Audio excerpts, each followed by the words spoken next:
The Tale of Nimbus the Radiant. In the lush land of Luminara, every unicorn was born with a horn of shining colors, sparkling pinks, blues, and golds except for one, Nimbus. Nimbus had a gray horn, not silver, not shiny, just gray.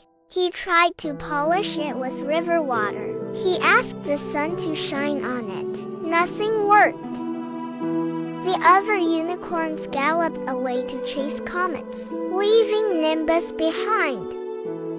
One day, Grandmiss the elder unicorn whispered, "Your horn is gray because it holds all the colors, but only the purest heart and greatest courage can bring them out."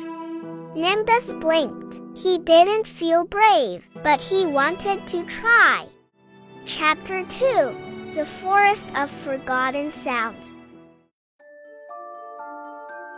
Nimbus trotted into the mysterious forest of forgotten sounds, where the trees hummed and echoed with memories.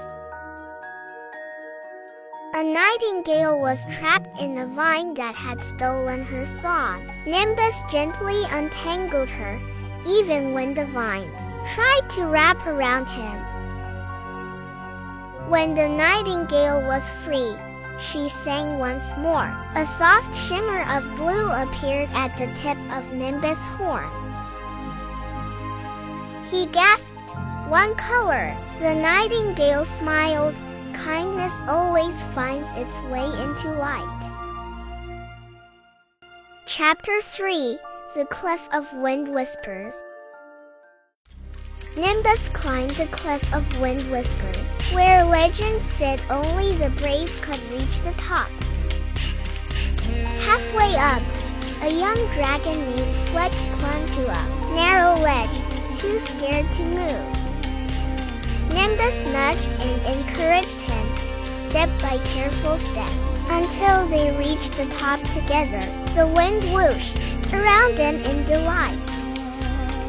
Nimbus' horn gleamed green, swirling next to the blue. "Why did you help me?" Fleck asked. "Because no one deserves to be scared and alone," Nimbus said, breathless but smiling. Chapter 4: The Shadow Lake. Nimbus' next test lay in the eerie Shadow Lake, where the water showed your darkest fears. He looked in and saw himself, forgotten, alone, his horn always gray. "I am more than what they see," Nimbus said quietly. "I am what I choose to be." A warm light wrapped around him as the water glowed. Red and orange sparkled into his horn. His reflection smiled back, proud, brave, becoming whole. Chapter 5: The Rainbow Awakens. At the peak of the starry hill, all the unicorns gathered. Nimbus stood, horn swirling with blue, green, red, orange, but it still wasn't a full rainbow.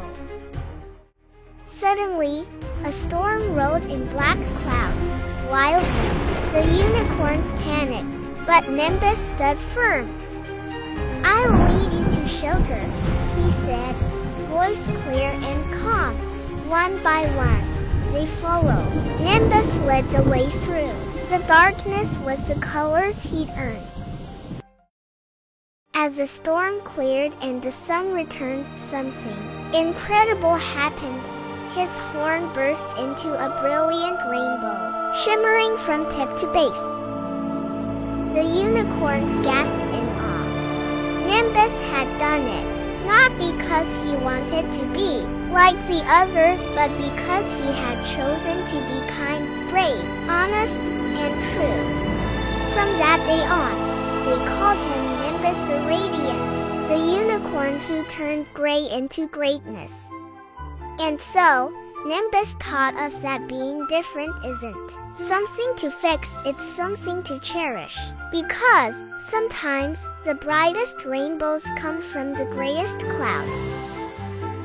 If you enjoyed Nimbus's journey, don't forget to like, subscribe, and share the magic with your friends.